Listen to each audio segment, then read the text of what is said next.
Assalamualaikum warahmatullahi wabarakatuh.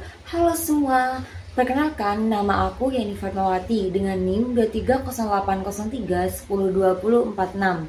Dan terhormat kepada dosen pengampu mata kuliah Sekuritas dan Portofolio kelas B Bapak Marmono Singgi. Izin, saya akan memaparkan materi tentang inisial public offering atau yang lebih dikenal dengan istilah IPO. Selamat menyaksikan. Nah, di sini kita akan membahas tentang IPO.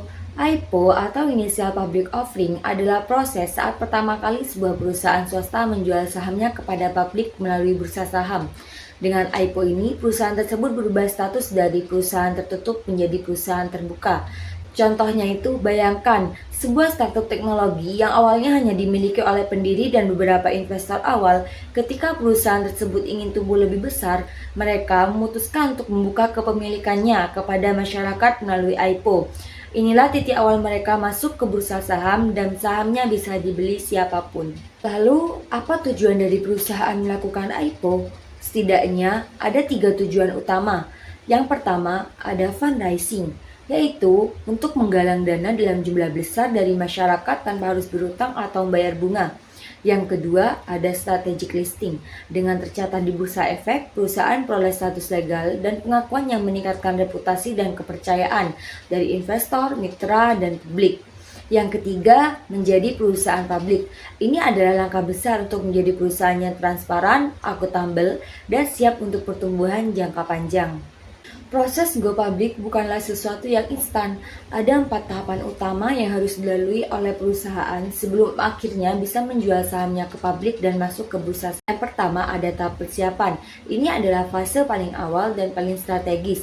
Perusahaan harus menyiapkan semua hal penting, mulai dari menyusun rencana bisnis dan keuangan secara rinci, melakukan audit laporan keuangan agar sesuai standar, menyusun dokumen-dokumen penting seperti prospektus, menunjuk pihak-pihak yang terlibat seperti underwriter, konsultan hukum, akuntan publik, dan notaris.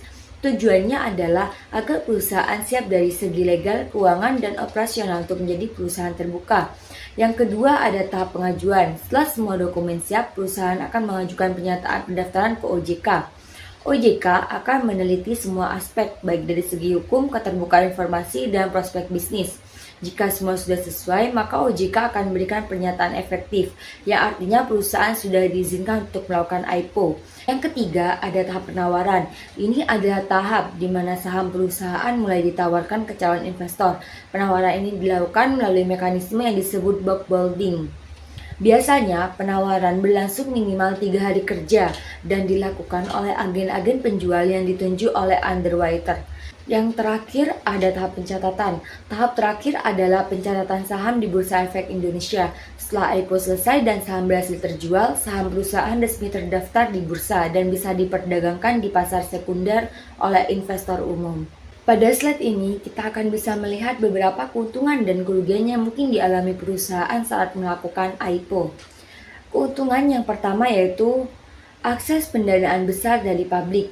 Dengan menjual saham kepada masyarakat, perusahaan bisa mendapatkan dana dalam jumlah besar tanpa harus berutang ke bank. Yang kedua ada meningkatkan likuiditas dan nilai perusahaan. Saham perusahaan menjadi lebih mudah diperjualbelikan dan kepercayaan publik yang meningkat bisa membuat valuasi perusahaan juga naik. Yang ketiga ada saham bisa dipakai untuk akuisisi atau merger.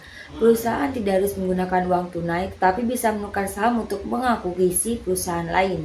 Yang keempat yaitu memperluas pasar dan meningkatkan kredibilitas.